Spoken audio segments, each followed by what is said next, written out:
Vale, ahora sí, ahora me confirmáis cuando podáis. Sí, Mario, se ve perfecto. Se ve perfectamente, ¿no? Vale, genial. Pues nada, si me escucháis y demás, perfecto. Bueno, perdona por el inicio, pero bueno, con estos 12 minutos hemos ganado participantes, que somos casi 60, así que muy guay. Y nada, por lo que veo hay proyectos tecnológicos, así que va a ser de interés, ¿vale? Así que nada, lo dicho, vamos a hablar hoy un poquito sobre novedades en incentivos fiscales para empresas tecnológicas, ¿vale? Nos centraremos mucho en un par de iniciativas y luego veremos un poquito el resto del mapa, pero es la idea de hoy, ¿vale? Y nada, para ello, pues estamos aquí tanto, bueno, Carmen como por mi lado, ¿vale? Me presento, que, bueno, yo soy manager de aquí del equipo de financiación en el Startup CFO, ¿vale? Para los que no conozcáis de Startup CFO, que imagino que muchos vendréis referenciado por LinkedIn y demás. Bueno, al final Startup CFO es el partner financiero, ¿vale? Partner único financiero que al final centraliza como todos los servicios que una startup, un proyecto innovador, un proyecto que está creciendo puede demandar a nivel financiero, ¿vale? Cubriendo desde toda la parte del día a día, como toda la parte de futuro, como hasta esa pata de financiación que tiene mucho interés, tanto a mí me gusta ver mucho la financiación de pasado a futuro, ¿no? Como en un roadmap, pues en ese sentido. Y nada, yo estoy especializado en la parte de financiación y luego está aquí Carmen con nosotros, que llevamos hablando mucho tiempo. Bueno, antes de nada, yo quería agradecerte, Mario, por haber contado con nosotros y especialmente conmigo para la webinar de hoy. Y para los demás, yo me presento, soy Carmen González, soy Team Leader de proyectos de I+D+I en Oca Global. Sobre todo, yo voy a representar la parte de OCA Innovación y Sostenibilidad, que nos dedicamos sobre todo a esta parte, ¿no?, de certificación de proyectos de I+D+I. Y en concreto, mi equipo está especializado en deducciones fiscales y bonificación a la seguridad social, que más adelante os iremos haciendo una pequeña introducción, como ya ha comentado Mario y ha ido adelantando mientras que he tenido problemas para conectarme. Estupendo. Pues nada, mil gracias y vamos, encantado de tenerte, Carmen, que yo creo que llevamos trabajando juntos ya más de 2 años, así que estupendo. Nosotros de Startup de CEO tenemos todo el equipo de financiación aquí interno y efectivamente cubrimos esta parte de incentivos fiscales porque nos parece súper importante para nuestros clientes. Entonces, de ello que haya salido como el webinar de hoy, ¿no? Así que, bueno, además yo soy ingeniero de formación y me gusta mucho la tecnología, con lo cual encantado de estar aquí con vosotros. Así que nada, hoy vamos a cubrir un poquito el alcance, ¿vale? Aquí él aplica este webinar rápidamente, ¿vale? Un mapa de las diferentes opciones que tenemos, posibilidades, el impacto en números, que al final la idea es que no sea teoría fiscal, teoría de incentivos, la idea es que sea algo práctico, que se vea como ese impacto real y que os llevéis simplemente del webinar vale, esto es interesante, a lo mejor no me ha quedado al 100% claro porque tiene como X y, pero sé que tiene impacto, ¿vale? Con que os lleváis eso, contento. Y bueno, ya nos meteremos más de lleno en la parte de incentivos fiscales, que nos vamos a centrar en deducciones fiscales y bonificaciones de la seguridad social. Y ya pasaremos a la certificación, ¿vale? Y la seguridad jurídica, es decir, algo que conlleva esta parte de incentivos fiscales. La idea es que sea bastante dialogado entre ambos, entre Carmen y yo, y la idea también es que, como sé que tenéis proyectos muy chulos, interesantes, tecnológicos, habrá dudas, habrá cosas que nos preguntéis, ¿vale? Ya sea por el chat o sea por aquí que pongáis el micro, estupendo. Mira, me voy a abrir el chat para dejarlo por aquí, estar atento y listo. Así que nada, eso sería, ¿vale? Empezamos. Con lo cual, nada, lo primero es, aquí siempre preguntaría cuántas empresas tecnológicas tenemos aquí en el webinar, ya he visto que tenemos varias. La pregunta que me gusta hacer es, ¿sabéis que de la mayoría de empresas tecnológicas que hay, como un 10 o un 25% de lo que invierten, de lo que gastan, del esfuerzo que hacen, no se acaba aprovechando, ¿vale? ¿A qué me refiero con esto? Hay mecanismos, ¿vale? Cuando tú al final tienes gasto en tecnología, hay mecanismos con los que puedes recuperar parte de ese gasto, ¿no? Y muchas veces, al final, la financiación pública, que es a lo que yo me dedico en el día a día, muchas veces se ve como algo muy puntual. A mí me gusta verlo como algo estratégico, algo que puede ser una palanca. financiera, ¿vale? Así que nada, pues estamos hablando de hoy. Entonces, bueno, la mayoría de veces, nosotros al final de estar de CFO, por ejemplo, y yo creo que vosotros desde Oca Global, Carmen, nosotros la mayoría de veces vienen clientes estructurados, con mucha tecnología, sólidos, que llevan invirtiendo años en I+D+I, ¿vale? Que tienen su proceso tecnológico, su equipo tech, 20 personas, 30 personas. Muchos de ellos, aunque parezca mentira, no conocen los incentivos fiscales. Entonces, de ahí que haya una parte de ese gasto que al final tú por derecho, por incurrirlo, se están perdiendo, ¿no? Por ese desconocimiento. Y por eso estamos aquí simplemente, ¿vale? Porque es un punto es una palanca financiera que te puede mejorar la caja a nivel financiero, aunque parezca que no. Eh, puede recuperar coste y es una capacidad para crecer bastante buena. Así que, bueno, los aplicaría a cualquiera que trabajéis en una compañía, que tengáis interés por la tecnología y en particular a aquellos que dentro de vuestra compañía ya trabajéis en ella, sea vuestra o lo que sea, pues asumáis un riesgo tech, ¿vale? Un riesgo tecnológico y tengáis esa inversión de forma recurrente, ¿vale? Más allá de que luego tenga cada iniciativa ciertos requisitos. Insisto, se me puede parar lo que queráis y yo estaré encantadísimo. O sea, por mí, vamos, estupendo. Entonces, bueno, me gusta ver aquí siempre un pequeño mapa, ¿no? Lo que os decía. Muchas veces la financiación pública tiene muchas patas, ya sea desde ayudas, desde préstamos que sacan distintas instituciones, hasta incentivos fiscales, ¿no? Esta parte de incentivos fiscales, ¿vale? Hace que completemos una pata que muchas veces no se ve, y es ese recuperar gasto a pasado, ¿no? Siempre, normalmente, cuando tú tienes una compañía y tú tienes una estrategia, ¿vale? Al final tú ves cómo está el día a día, ¿no? Tú ves siempre a futuro y es que es súper importante tener como ese control, ¿vale? Para llegar a los objetivos que tengas. Pero luego aquí pasa una cosa, y es que gracias a instrumentos como los incentivos fiscales podemos recuperar también al pasado, ¿vale? Entonces hace que la línea de tiempo, el mapa, quede cubierto. En concreto vamos a hablar de deducciones fiscales por I+D+I, ¿vale? ¿Qué es eso? Recuperamos parte de la inversión mediante cash fiscal, que se llamaría, ¿vale? Luego, bonificación de la seguridad social por personal investigador. Prometo que es la última vez que digo el nombre entero. O sea, a partir de ahora serán bonificaciones de la seguridad social o bonis, que lo que hace es reducir como tu coste mensual, ¿vale? Entonces, las deducciones tenían un impacto pasado, también lo pueden tener en el presente, ahora veremos. Esto lo tienen en mes a mes, que es muy interesante. Y luego existen muchos otros instrumentos, ¿vale? Como tax lease y demás, que en principio no vamos a entrar mucho hoy. Hoy entraremos en deducciones y bonificaciones y nosotros lo dejaremos para más adelante. Pero bueno, saber que existen y que también tienen un impacto. Estos, por ejemplo, estos instrumentos adicionales también tienen impacto en caja, ¿no? Y bueno, el goal, el objetivo de que nosotros estemos aquí también es asegurar, ¿vale? Es decir, tener una seguridad jurídica de que estos procesos, si los aprovechamos y se llevan a cabo, que se hagan bien, ¿vale? Es decir, que se apliquen correctamente. Así que bueno, más allá de entrar en ninguna teoría, ¿vale? Os cuento un caso, ¿vale? Es decir, antes hablábamos de SaaS, de una compañía que estaba con agentes conversacionales, ¿vale? Todo eso estoy seguro que incluye un gasto en software, un gasto en I+D+I al final, ¿vale? Ahora veremos la diferencia. Pero bueno, supongamos una startup tecnológica, ¿vale? SaaS, modelo SaaS y a lo mejor tienen alguna otra línea, ¿no? Efectivamente desarrolla IA, ¿vale? Ahora que está, eso es la orden del día. Hay muchos otros desarrollos con esa IA, obviamente, pero bueno, ahora que está muy al toque, pues eso es una startup que investiga biomoléculas, ¿vale? Es decir, de salud.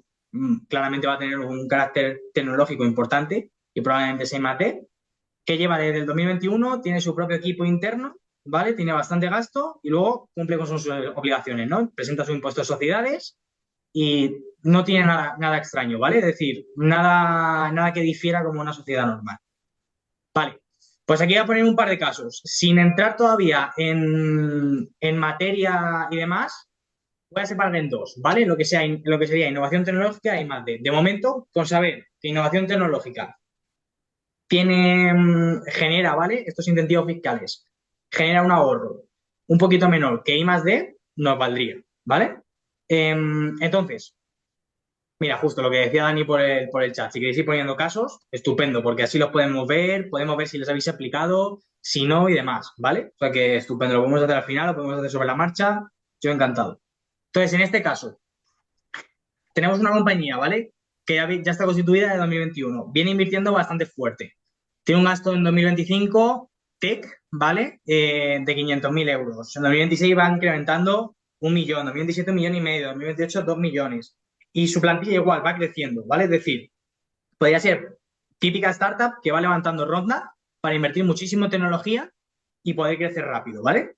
Entonces, por innovación tecnológica, ¿vale? Con simplemente las dos iniciativas que comentábamos, aplicándolas, deducciones fiscales y bonificación de la seguridad social, insisto, aún no me meto en ninguna, como técnicamente, ya está generando un ingreso casi recurrente, ¿vale? Es decir, una vez empiezas a aplicarlo, si lo veis, tanto 2025, 2026, 2027 hasta el 29, lo va haciendo recurrente por ambas vías, ¿vale? Cada iniciativa tiene luego sus tiempos, y sus más y sus menos. Pero es un proceso que si lo veis en cascada, va siendo recurrente.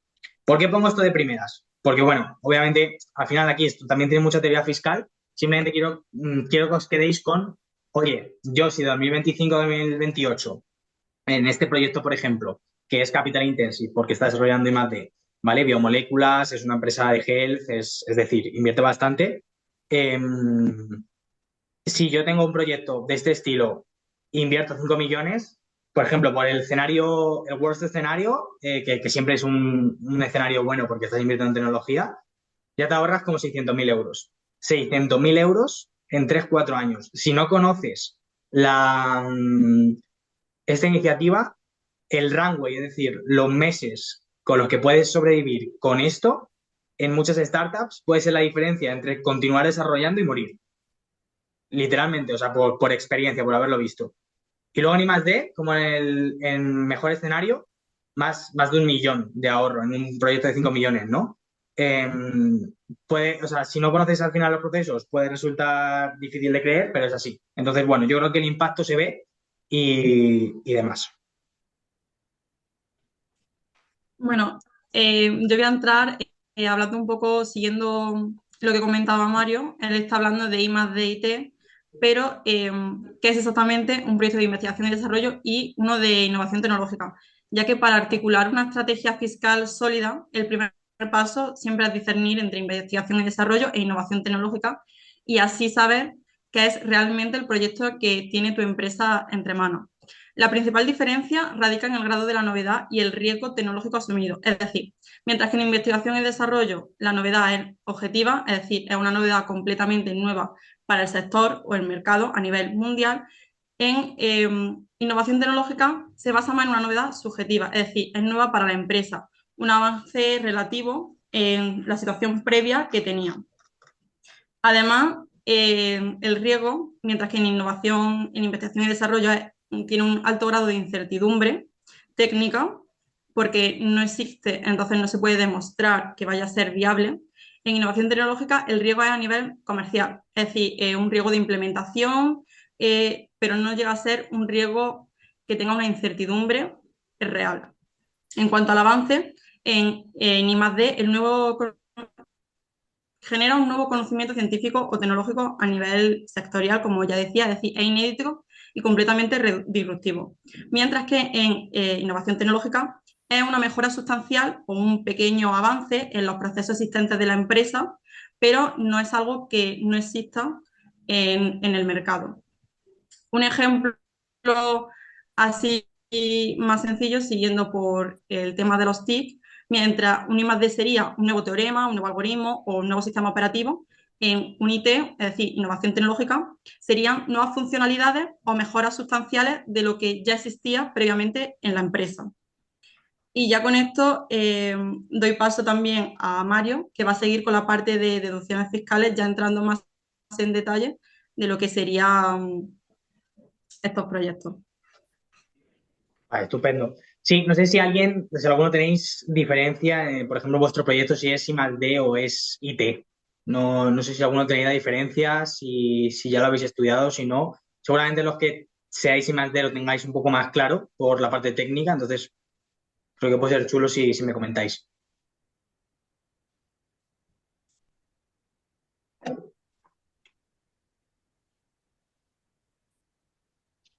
Lo podéis poner por el chat si no, ¿eh?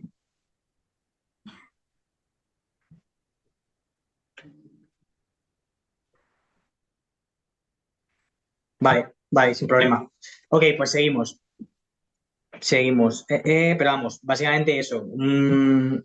Por ejemplo, hablando de los agentes conversacionales, que sirve de ejemplo, yo creo, aquí, por ejemplo, dependería, ¿no? Si estás, por ejemplo, creando de cero un agente conversacional con tu tecnología propia, tus algoritmos propios, probablemente los primeros años de compañía, de tu compañía serán de I+D y luego posteriormente, seguramente cuando ya haya más integración, esté más sólido, sea IT, ¿no? Muchas veces yo creo que eso, los primeros años acaban siendo I+D de las compañías y ya cuando tienen la base hecha pasan a ser IT.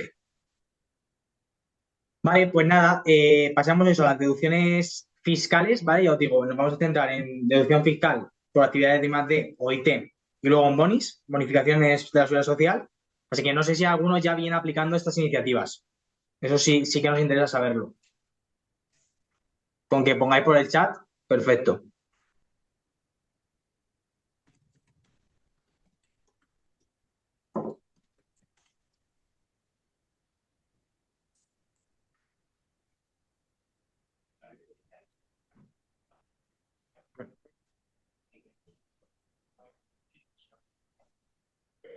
No, a ver.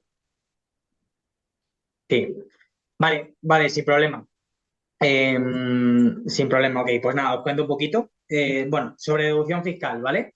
Lo que comentábamos al final, todos los números que veíamos, el impacto que veíamos, tiene su fundamento, ¿no? Está por detrás. Entonces, en la parte de deducción fiscal, por contar un poco ese fundamento, básicamente es un derecho fiscal, por eso decía que a mí me da mucha rabia cuando vienen proyectos con tecnología que están invirtiendo bien en I+D o en IT, justo por esto porque es un derecho fiscal. Es decir, muchas veces nosotros tenemos conversaciones de si al final financiación pública está buscando cómo complementar una ronda o está buscando cómo maximizar al final tu posición financiera. eh, claro, hay muchas veces que algo te lo dan o no te lo dan, ¿no? Es decir, pides una financiación bancaria, estás pidiendo algo de otro tipo de financiaciones y eso te lo dan o no te lo dan. En este caso, si desarrollas tecnología y cumples los requisitos, es un derecho fiscal, ¿vale? Es como un poco esa diferencia, por lo que me parece súper interesante. Entonces, nada, con ello recupera gasto anualmente de I+D+I, ¿vale? Lo que decía, si es innovación tecnológica, que sería el caso como menos innovador, ya es un 12% del gasto, ¿vale? 12% del gasto para proyectos chiquititos, yo diría que a partir de 300.000 o así, ya sale bastante interesante aplicar para I+D a partir de 500 para IT, quizá un poquito menos, incluso a partir de 300 yo creo que 250 ya puede ser interesante. En la parte de IT es un 12% de ahorro, que ya me parece, y en la parte de I+D, desde un 25 hasta un 42, ¿vale? Es decir, más del doble en cualquiera de los casos. Y luego tiene algún plus, algún extra, si ya también tiene, por ejemplo, personal investigador exclusivo en ello, ¿vale? Entonces hace bastante interesante la parte de I+D porque, bueno, lo que se veía antes, ¿no? De que en uno ahorrabas 600, en otro ahorrabas más de 1 millón y algo. Y luego, ¿qué gastos entran? ¿Vale? Es decir, ¿qué gastos estoy incurriendo yo que realmente puedo deducir? Tenemos como, al final, es bastante amplio. Normalmente se suele incurrir casi todo en personal, porque cuando una compañía al final constituye, pues casi todo es equipo técnico que va a desarrollar, ¿vale? O que va a investigar. Luego, proveedores, que al final son unos partners estratégicos que tú tienes, activos amortizados, gastos materiales, licencias, diferentes gastos al final tecnológicos, ¿vale? Mira, voy a una pregunta por el chat. Si una startup compra un software o patente a otra empresa startup para desarrollar, que lo ha estado desarrollando de forma propia, para desarrollarlo comercialmente, puedes tener esa deducción tecnológica. Álvaro, depende. ¿Te refieres a que te queda, o sea, a que adquieres esa startup directamente o te refieres a un instrumento para simplemente aplicar esa deducción?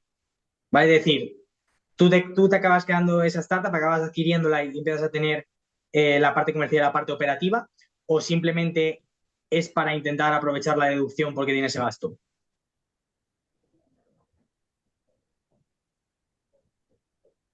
Perdona, Mario, buenos días. Así te Buenos lo días, hola. escribírtelo directamente. No, es si tú adquieres el software que han estado desarrollando y la nueva startup, que era de otra startup, y la nueva startup lo sigue, o sea, la nueva startup ha adquirido ese software y lo va a seguir desarrollando, ¿Sí? pero compró como la parte inicial, por decir una manera.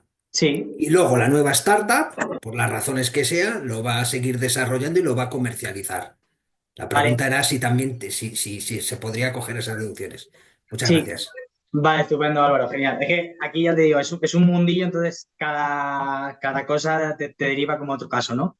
En ese sentido, siempre que haya nuevos desarrollos, es decir, siempre que tú tengas ese software y a raíz de ese software sigas desarrollando, efectivamente sí, ¿vale? O sea, lo que importa es que en el año que tú apliques ese incentivo fiscal, estés desarrollando software. Ya el software hayas creado tú de cero o lo hayas comprado, ¿no? Muchas startups al final, por ejemplo, o compañías, pymes innovadoras, lo que sea, acaban integrando tecnología, ¿no? Entonces, no hay problema por comprar una tecnología y luego desarrollar.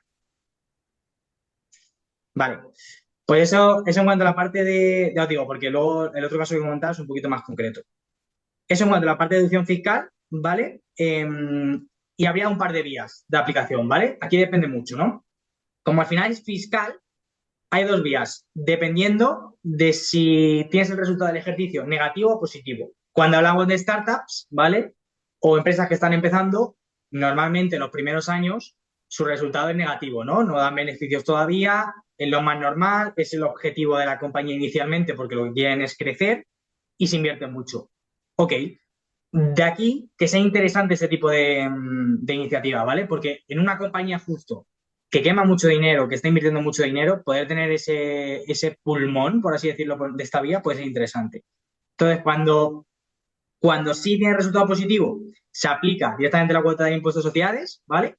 De hecho, puedes coger hasta 4 años anteriores y arrastrarlo a futuro, ¿vale?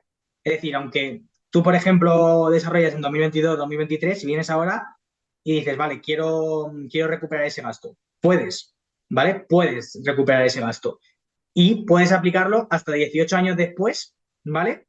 Eh, si tú prevés, por ejemplo, que en 5 años te sale a pagar el impuesto de sociedades, en 5 años podrás beneficiarte de ello, ¿no? ¿Tiene algún límite y demás? Como que solo puedes deducirte un porcentaje pequeño, el 5 a 50% en impuestos de sociedades, pero depende del tipo de gasto, puede ser muy beneficioso. Entonces, ahí los pros es como, claro, al final yo lo que digo es como una recurrencia de ese gasto que puedes aprovechar, puedes deducirlo completamente y luego hay muy poquita carga administrativa, ¿vale? La consecuencia es eso, que no genera como entradas de caja, ¿no? Realmente lo que haces es dejar de pagar el impuesto a sociedades, entonces es un efecto de ese estilo y que efectivamente requiere que tengas beneficios, que es complicado para muchas compañías al inicio. Y luego esta vía, que es la que la mayoría de compañías le suele salir ya rentable hacerlo, ¿vale? Cuando, por ejemplo, van a consultoras y demás, pues cuando tienes el resultado de ejercicio negativo, ¿vale? Está la vía de monetización, ¿vale? Es decir, Hacienda te devuelve el crédito fiscal en vez de acumular en el impuesto de sociedades en cash, en efectivo, ¿vale? Entonces esto, por ejemplo, pues sí que es una entrada de caja que te da liquidez, ¿vale? Y que es muy beneficioso, ya os digo, porque pueden ser meses de runway en algunos casos. Lo único que como consecuencia te descuentan un 20%, en vez de deducirte, por ejemplo, el 12 sería 9,6%, que tampoco es mucho. Sí que hay que tenerlo muy bien traqueado, es exigente a nivel de documentación y tal, que por eso también existimos las consultoras, para daros apoyo y para tener eso al día. Y luego el cash, en vez de ser directo, tarda unos 2 años en entrar, ¿vale? ¿Qué pasa? Que una vez entra, ¿vale? Esta monetización sirve del momento presente en adelante, ¿vale? Para recuperar el gasto hacia atrás solo podrías ir por el impuesto de sociedades. Una vez entra ese cash, si tú sigues desarrollando, es un proceso que vuelve siendo que se viene recurrente, ¿vale? Aquí un par de ejemplos simplemente. Si yo desarrollo un proyecto en el 26, este año, presento el impuesto de sociedades el año que viene, ¿vale? Al siguiente. Que en ese proceso simplemente, pues unos 3 o 5 meses con una consultora, con la certificadora bien apoyado, se prepara, se presenta. En 2028 podría llegar a tener a finales ese cashback, ¿vale? A los 2 años más o menos, quizá inicio de 2029. o acumular impuestos sociales si es que puedo, ¿no? En la parte de I+D, si por ejemplo tuviese subvención, aquí en financiación pública sí que es importante no incurrir en doble financiación, ¿vale? Ojo con el doble gasto en general. Si fuese, por ejemplo, en I+D, pues como veis, en 2022 no gasto nada, pero en el 23 empiezo a gastar. Y en el 24 gasto ya bastante. Voy por I+D, que tengo un buen porcentaje para aplicar a la deducción y haciendo los cálculos de cómo sale al final del 2024, si haces I+D y demás y te aplicas el porcentaje máximo, acabas en unos de 500, de medio millón que estabas aplicando, unos 170.000, que es bastante. O sea, me parece un importe interesante. Eh, y luego, y esto ya al final lo recibirás dependiendo de tu caso, ¿no? Y luego en el impuesto en el impuesto, en innovación tecnológica, pues igual, como veíais, en un supuesto de cashback, gastando, al final te genera un cash-in, a pesar de una penalización en un proyecto que va creciendo, bastante elevado. Vale, ahora nosotros como entidad certificada por ENAC, nuestra función es validar que la realidad de vuestros proyectos se alinee con el artículo 35 de la Ley del Impuesto sobre Sociedades. Y para asegurar el éxito de esta deducción, el proyecto debe cumplir con 4 criterios clave, que son los que mostramos en pantalla. El primero sería una novedad tecnológica significativa, es decir, la novedad no debe entenderse como un cúmulo de mejoras, sino como nuevos desarrollos, es decir, tiene una entidad propia y sería el filtro principal para que un proyecto sea certificable. Además, esta novedad tiene que ser única y clara. Con esto de única me refiero porque un proyecto no puede tener varias novedades, ya que en este caso el Ministerio pide que ese proyecto se divida en varios, es decir, cada proyecto llevaría una única novedad, como comentaba. El siguiente sería una base científica metodológica sólida. Es decir, el proyecto debe demostrar un enfoque estructurado. No se trata de un resultado accidental, sino de la aplicación de conocimientos técnicos y científicos para superar una incertidumbre identificada, como hablábamos antes, para diferenciar de I+D, o retos tecnológicos que se tiene que enfrentar la empresa para poder desarrollar ese proyecto en el caso de innovación tecnológica. El tercer hito, o el tercer criterio clave sería una planificación detallada. Es decir, un proyecto certificable debe estar desglosado en fases lógicas. Muchas veces suelen ser pues, investigación, desarrollo, análisis, prueba, y cada fase debe acumular o debe finalizar, culminar en un hito tecnológico concreto. Es decir, un nuevo avance, una nueva mejora que supondría para la empresa o para el sector, independientemente de la calificación que se otorgue en ese proyecto. Y además, este hito debe estar ligado a la novedad, es decir, al final es un objetivo que se persigue a través de este proyecto. El cuarto sería un sistema de evidencia. Bajo los estándares de ENAC, la certificación se fundamenta en pruebas objetivas que transforman la descripción técnica en un derecho jurídico. Es decir, si no hay evidencia, no hay manera de demostrar que ese proyecto ha sido desarrollado por esa empresa.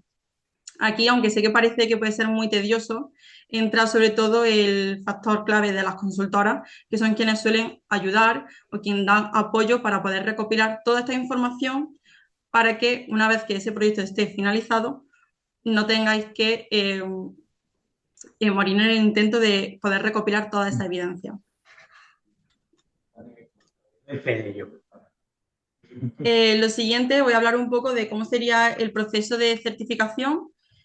Normalmente suele ser igual para casi todas las certificadoras, en este caso voy a hablar concretamente de OCA.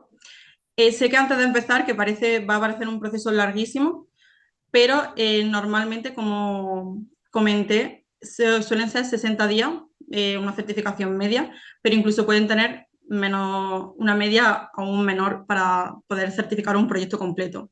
Primero recibimos la documentación, ya sea por parte de un cliente directo o por parte de una consultora, y tras esto se hace una revisión inicial que haría un gestor interno para poder pedir requerimientos en caso de que sea necesario ampliar algo de la información o pedir mayor documentación. Esta documentación también va a pasar por un experto técnico y un experto contable.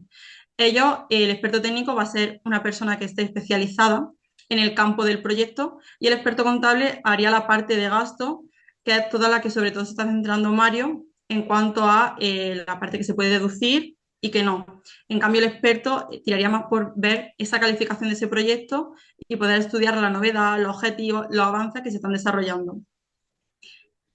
Tras este proceso pasaría a toma de decisión con un comité interno que tenemos en la certificadora que valida ese proyecto, vuelve a pasar por un experto 4D final, que es el último paso para que dé el check, por así decirlo, a que todo el proceso se ha cumplido de la manera correcta, a que el proyecto puede salir certificado y tras estos pasos os emitiríamos el certificado que vosotros posteriormente presentaríais al Ministerio en caso de que queráis solicitar un informe motivado o vinculante.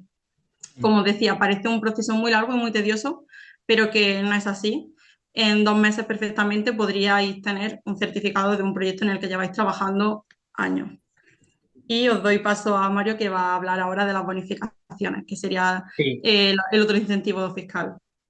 sí, hablamos de certificación al final, ¿no? Porque tú al final te aplicas un incentivo fiscal que es súper interesante y claro, al final necesitas una seguridad jurídica Que de vamos a que lo que tratar estás hoy.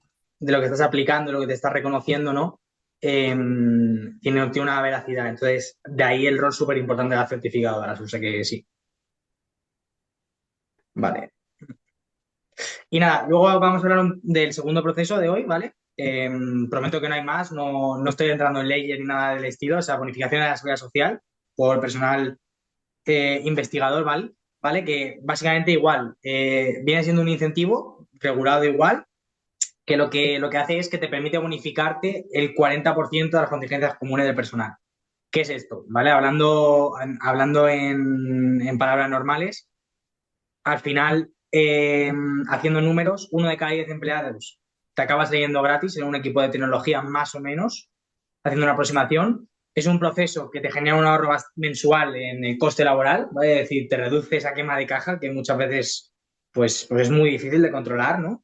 Lo bueno que no afecta a la parte del empleado, simplemente a la compañía y es algo positivo. Y además puede ser compatible con el proceso anterior, ¿vale? Es decir, se puede llegar a sumar la deducción si, bueno, sumar la deducción, complementarlo efectivamente, si cumples X cosas, que ahora preguntaré, pero vaya teniendo un sello y demás. Y luego, ¿quién lo puede aplicar? Pues al final, en este caso, sí que tiene que ser personal que esté en exclusiva, ¿no? Un 85%. Desde 2023 solo pueden aplicar nuevas contrataciones, ¿vale? Que esto es un punto que limita un poco el proceso, pero bueno, aún así es interesante saberlo porque de cara a yo como compañía, yo con mi compañía tech, sé que voy a contratar a alguien técnico que aplica, que va a dedicar todo su tiempo, pues tiene sentido que le dé de alta, ¿no? Siempre lo consultaría de forma previa con una consultora, pero lo haría. Y luego hasta un máximo de 3 años en este caso. Y nada, como ejemplo práctico, en este caso es mucho más sencillo. Yo sí tengo un proyecto en el que estoy desarrollando hardware, ¿vale? En este caso operaciones satelitales. Tengo una plantilla de 30 empleados, 25 de ellos en su alta, le di de alta como bonificado y los estoy bonificando. Cada uno en un salario tech medio tiene unos 50.000 euros de salario bruto y luego pongo que la compañía pueda llegar a quemar mensualmente, digamos, 60.000 euros al mes, ¿no? Vale, pues esto se vería traducido simplemente, o sea, al final tiene mucho proceso, mucha ley por detrás, se ve traducido en un ahorro mensual de cada uno, ¿vale? Eh, Te genera un ahorro anual de 120.000 euros, que al final son 2 meses de rango. Y es decir, es un proceso que parece que no, pero importa.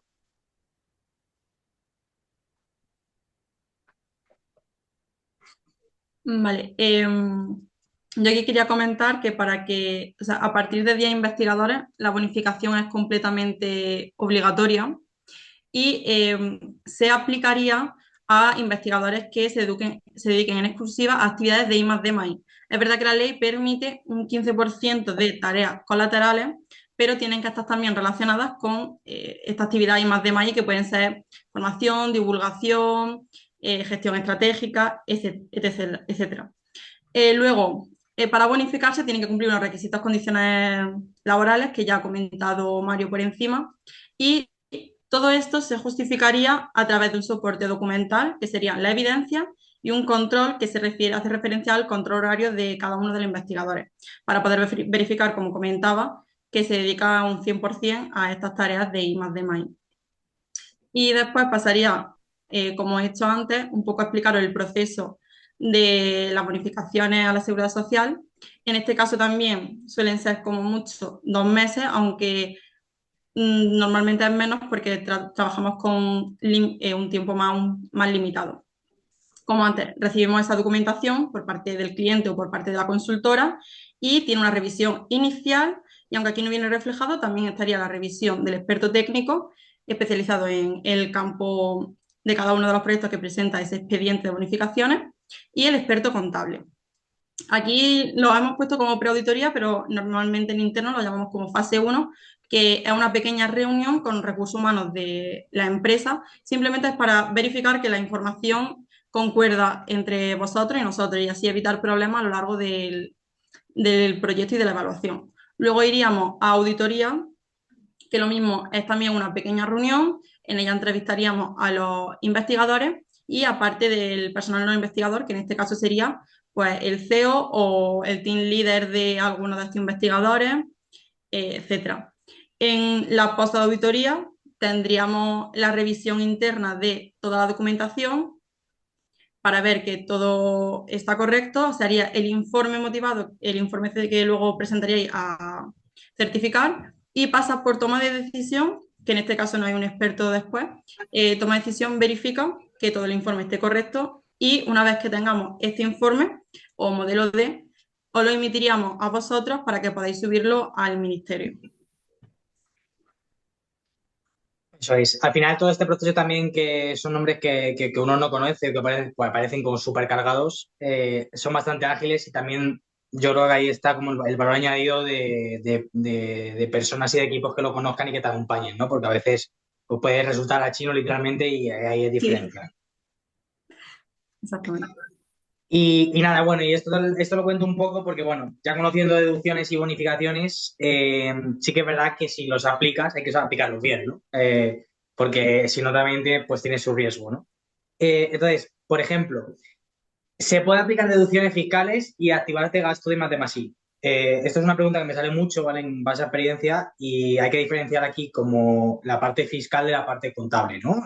Tú al final tienes esa activación que te mejora tu foto, por así decirlo, financiera, pero luego tú puedes seguir efectivamente aplicando esa deducción. De hecho, si te estás activando gasto, es una señal de que seguramente apliques a deducciones, ¿no? O a bonificaciones.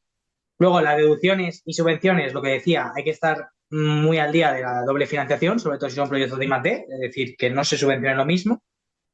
Deducciones y bonificaciones, siempre que tengas el sello PYME innovadora, que tiene ciertos requisitos para conseguirlo, y ya os digo, eh, se dura 3 años y poder aplicarlo a la vez es una diferencia de ahorro y de recuperación de gasto bastante grande de números. Y si vamos al inicio, creo que en bonificaciones eran como al final 200, 300 mil euros en 4 años, que versus el millón que era en I+D, pues no parece mucho, pero es dinero, es bastante dinero y sobre todo mensual. Y luego con instrumentos diferentes ya hay que verlo un poco con ojo, que es lo que comento, pues por ejemplo con el tax list, pues hay que estructurarlo bien. Y de ahí yo creo que merece mucho la pena el apoyo en consultoras, en certificadoras y en instrumentos que lo controlan. Y nada, simplemente lo que os decía, también un poco la idea de que estuviese yo como parte de consultora y Carmen como parte de certificadora es que al final cuando tú haces este tipo de procesos tiene varias opciones, ¿no? Puedes aplicar y luego tú tener diferente seguridad aplicándolo, ¿no? Puedes hacer simplemente como una propia memoria para tenerlo internamente y demás y que luego si Hacienda te revisa el proyecto, pues ahí si apenas que entregar, tengas que defenderlo y demás. ¿Vale? Por ejemplo, bonificaciones, pues con eso sería suficiente hasta 10 empleados. O puedes hacer una certificación, ¿vale? Es decir, por la parte de Hacienda puede haber consultas, puede haber valoraciones y demás interesantes que, claro, que hay que defender y simplemente si tú lo has hecho bien no tienes que tener problema, ¿no? O puedes hacer un informe motivado vinculante, que este se emite a raíz de certificadoras, ¿vale? Como Cabrobal, por ejemplo, o a través de CETI, por ejemplo. Si ya tienes un informe motivado vinculante de CETI, si alguien conoce CETI aplicado, con eso ya tendrías ese punto cubierto, ¿no? Y, por ejemplo, la parte de monetización sí que es obligatorio este informe motivado vinculante. En los demás, al final lo que aporta es más o menos seguridad jurídica. Nuestra recomendación es que sí, pero... Y bueno, este proceso que parece que es un poco tedioso, que no suena nunca, os pongo aquí, por ejemplo, que la bonificación en la seguridad social, ¿vale? Esto es la deducciones en la seguridad social, que sí se suele prestar ese IMV, como os decía, sobre todo a partir de 10 empleados. En 2025 hubo 12.000 empresas que lo obtuvieron, ¿vale? Es decir, no es un trámite, no es un incentivo que conozcan pocas empresas, ya lo van conociendo cada vez más. Yo creo que es importante que estemos al día con ello. Bueno, yo aquí por no pisarme mucho y no enrollarme mucho con el tema, es un poco lo que ya os ha contado Mario previamente, que básicamente dependiendo de la certificación que decidáis para estos proyectos de I+D+I, sí que hay muchísimos caminos, pero que al final, en cuanto a seguridad jurídica, siempre el proyecto va a ir más apoyado, más respaldado con un informe motivado vinculante antes que con cualquier otra de las opciones y que además un certificado siempre te da, ¿no? Como aparte de esa seguridad jurídica plena, un sello oficial que te facilita el acceso pues, a nuevos negocios y mejora la competitividad. Y como hemos dicho ambos, aunque puede parecer un proceso tedioso, normalmente no lo es, sobre todo si vais de la mano de una consultora y los tiempos pues suelen ser, aquí hemos puesto entre 60 y 62 días de evaluación. Y en cuanto a datos, no puedo ofreceros datos globales o datos a nivel nacional, pero para que os hagáis una idea de que si tenéis un proyecto de este tipo o tenéis una empresa que creéis que puede cumplir estos requisitos, ya sea para deducción o para bonificaciones, la hay y los números hablan por sí solos. Nosotros solo como certificadora, el año pasado certificamos más de 1.700 proyectos y esto supuso un gasto certificado de más de 1.600 millones de euros. En este caso fueron más de 50 códigos UNESCO y aunque aquí pone 62 días de media de tiempo de certificación, tenemos una media mucho más baja de unos 50 días e incluso en tiempos en los que necesitamos más agilidad, los proyectos han salido incluso en 20, 30 días. Y en el siguiente, que hablaré de bonificaciones, que suele ser también un poco más complejo, el año pasado hubo más de 15.500 investigadores en los expedientes que certificamos, con más de 40 códigos UNESCO, y esto se tradujo en más de 150 jornadas de auditoría y supuso 2.900 investigadores auditados aproximadamente. Y además de esto, que no vamos a entrar en ello, pero también lo ha comentado Mario, puede haber fondos Next Generation, como puede ser DNSH o PERTE. Eso es.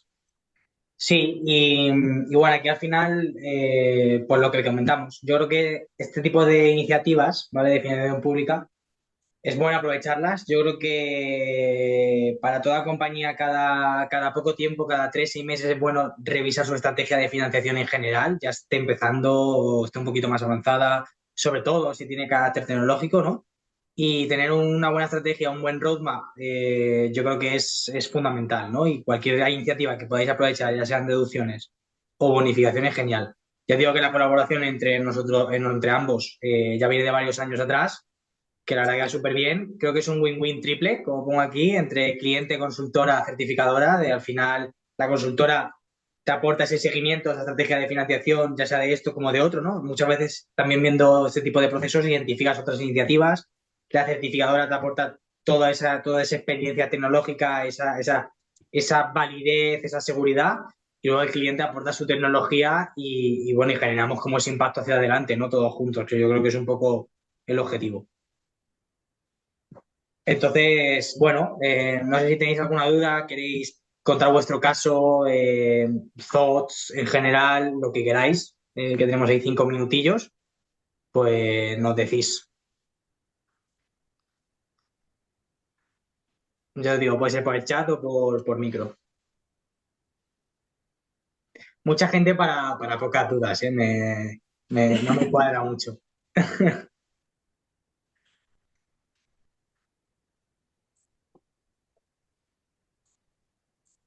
Vale, aún así, ya os digo, cualquier cosilla, pues nos podéis contactar a cualquiera de los dos por LinkedIn, por mail, por donde queráis, ¿vale? O a CFO, K Global, que yo creo que eso, la sinergia es muy buena siempre entre nosotros. Ambos yo creo que tienen un papel muy bueno en el ecosistema en general. Así que nada, cualquier cosilla, pues comentamos. Agradecerte lo primero a ti, Carmen, asistir, que la verdad que es súper valioso, igual a todos los participantes. Y nada, y por mi lado, un placer. Cualquier cosilla que podamos aportar adicional, nos comentáis. Sí, bueno, yo por mi parte lo mismo, así que muchísimas gracias a todos y bueno, ya te lo dije al principio, pero también muchísimas gracias a ti, Mario, por haber contado con Oca y por haber contado conmigo para la webinar de hoy. Estupendo, pues nada, mil gracias y comentamos. Hasta luego. Chao.